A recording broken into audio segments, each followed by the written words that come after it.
بنت ہوا کے لیے کیا یہ اہمیت کم ہے کہ ابن آدم اس کے بغیر نامکمل ہے؟ چل بات پرانی کرتے ہیں، پھر شروع کہانی کرتے ہیں۔ گر دل کو زندہ رکھنا ہے تو پھر نادانی کرتے ہیں۔ مرہم رکھتے ہیں زخموں پر اور نافرمانی کرتے ہیں۔ ان خون جگر کے قطروں کو آنکھوں کا پانی کرتے ہیں۔ ہم اپنی یادوں کے میلے تیرے نام دیوانی کرتے ہیں۔ سکون کہاں ہے؟ اللہ کی رضا میں سکون ہے، اللہ کے ذکر میں سکون ہے، اللہ کی محبت میں سکون ہے، اللہ سے وابستہ ہر چیز اور ہر انسان کی بات میں سکون ہے۔ شیخ عبد القادر جیلانی رحمۃ اللہ علیہ فرماتے ہیں، اے لوگو تمہارے دل مردہ ہیں، سو اللہ کے مسلسل ذکر، قرآن کی تلاوت، نبی صلی اللہ علیہ وآلہ وسلم کی سنت کی پیروی اور ذکر کی محفلوں کے لیے خود کو ہر حال میں وقف کر دو، تب تمہارے دل دوبارہ زندہ ہو جائیں گے، جس سے مردہ زمین تازہ بارش سے زندہ ہو جاتی ہے۔ ان ناشئۃ اللیل ہی اشد وطئا واقوم قیلا، در حقیقت رات کو اٹھنا نفس پر قابو پانے کے لیے بہت کارگر اور قرآن ٹھیک پڑھنے کے لیے زیادہ موزوں ہے۔ انسان زندہ رہنے کے باوجود زندگی کو نہیں سمجھ سکتا، وہ مرے بغیر موت کو کیسے سمجھے گا؟ دانت نعمتیں کھاتے کھاتے ٹوٹ جاتے ہیں، لیکن زبان شکایتیں کرتے کرتے نہیں تھکتی۔ فرمان مصطفیٰ صلی اللہ علیہ وآلہ وسلم، جس مسلمان نے کسی مسلمان کو کپڑا پہنایا تو جب تک کپڑے کا ایک ٹکڑا بھی اس پر باقی ہے، پہنانے والا اللہ پاک کے حفظ و ایمان میں رہے گا۔ سیدنا ابو بکر صدیق رضی اللہ تعالیٰ عنہ کی ایک خوبی یہ بھی ہے کہ آپ نے اسلام سے قبل بھی کبھی کسی بت کی عبادت نہیں کی، اور آپ پیدائشی موحد تھے۔ خدا کے نزدیک محبوب ترین وہ ہیں جو اس کی عطا کی گئی نعمتوں پر خدا کا شکر ادا کرتے ہیں، اور بدترین لوگ وہ ہیں جو نعمتوں کے سلسلے میں ناشکری سے کام لیتے ہیں۔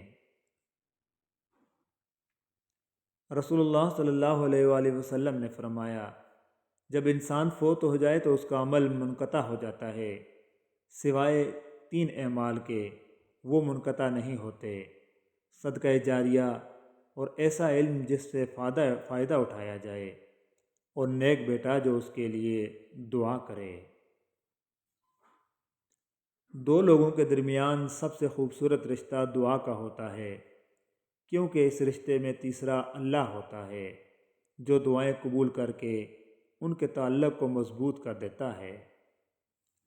صحبت ان کی اختیار کریں جن کے درمیان گناہ کرتے ہوئے شرم آئے، اور ایسے لوگوں سے پرہیز کریں جن کے درمیان رہ کر نیکی کرتے ہوئے شرمندگی ہو۔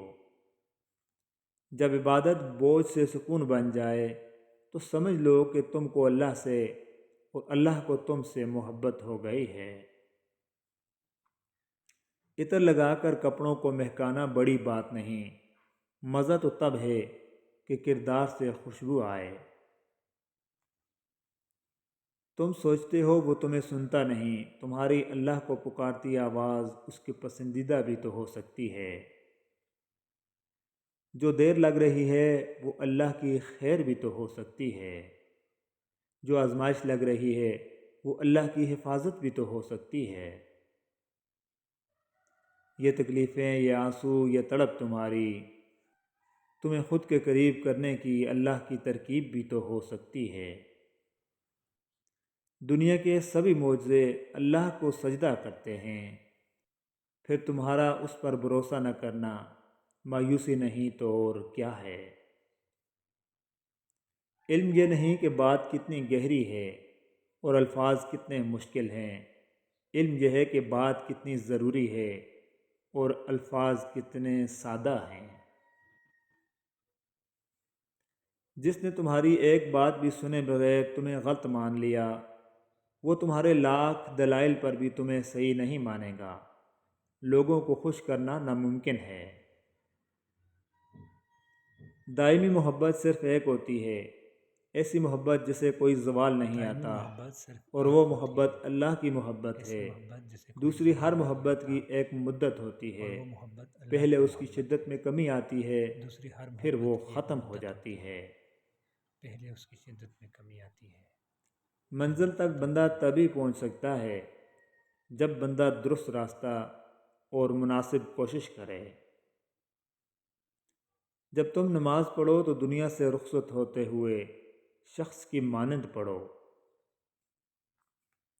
رشتوں کی پیچیدگیوں کو آسانیوں میں بدلنے کے لیے ضروری ہے کہ انسان ہر رشتے سے ملنے والی تلخی کو اپنے حواس پر سوار نہ کرے، اور خوبیوں خامیوں سمیت اپنے احباب اور عزیز و اقارب کو قبول کرے۔ شادی کا کھانا ہوتا تو ایک وقت کا ہے، لیکن اس کے پیچھے بعض اوقات باپ کی پوری عمر کی محنت ہوتی ہے۔ انسان کا زوال اس وقت شروع ہوتا ہے جب وہ اپنے مخلص لوگوں کے ساتھ منافقت شروع کرتا ہے۔ جب ہمیں بولنا نہیں آتا تھا تو ہماری ماں بولے بنا سمجھ جاتی تھی، اور آج ہم ہر بات پر کہتے ہیں چھوڑو ماں، آپ نہیں سمجھو گی۔ کسی کو اپنا راز ظاہر کرنے پر زور دینے کے بجائے ایسا بننا چاہیے کہ وہ آپ پر اعتماد کر کے خود آپ کو اپنے بارے میں بتا دے، مگر پھر وہ راز ایک امانت ہوتا ہے جس کی حفاظت آپ پر فرض ہو جاتی ہے۔ چھپا کر کیا ہوا صدقہ اللہ کے غضب کو ختم کر دیتا ہے۔ زیادہ سوچو نہیں، بلکہ زیادہ سے زیادہ استغفار کرو، کیونکہ مسائل و مشکلات زیادہ سوچنے سے نہیں بلکہ زیادہ استغفار کرنے سے آسان ہوتے ہیں۔ ملے گا کیا دلوں میں نفرتیں رکھ کر، بہت مختصر ہے زندگی، مسکرا کر ملا کرو۔ جو عقل سلیم رکھتا ہے وہ خلوت اختیار کرتا ہے، کیونکہ تنہائی میں قلب کی صفائی ہوتی ہے۔ تنگ دماغ لوگوں کے ساتھ مسئلہ یہ ہوتا ہے کہ ان کا منہ ہمیشہ کھلا رہتا ہے۔ انسان سختیاں برداشت کیے بغیر، غم سہے بغیر، تلخ طعنے سنے بغیر ایمان کی لذت کو چکھ ہی نہیں سکتا، اللہ کے قرب کو پا ہی نہیں سکتا۔ اپنے رب کو سمجھنے کا نام علم ہے، باقی تو سب روزی کمانے کے فن ہیں۔ پرندے چومنے آتے ہیں میرے ہاتھوں کو، کوئی تو ہے جو سمجھتا ہے میری باتوں کو۔ سجدہ چھوٹ جائے تو معافی ممکن ہے، انسانیت دم توڑ گئی تو خدا بھی نہیں ملے گا۔ کسی سے نیکی کرتے وقت بدلے کی توقع نہ رکھو، کیونکہ اچھائی کا بدلہ انسان نہیں، اللہ دیتا ہے۔ آپ مخلص رہیں کافی ہے، اجر تو اللہ پاک دیں گے۔ عورت کو عزت وہی مرد دے سکتا ہے جس کی تربیت اچھی ہو۔ محبتیں سچی ہوں تو رب خود راستے بنا دیتا ہے، فاصلے مٹا دیتا ہے، دلوں میں چاہتیں جگا دیتا ہے۔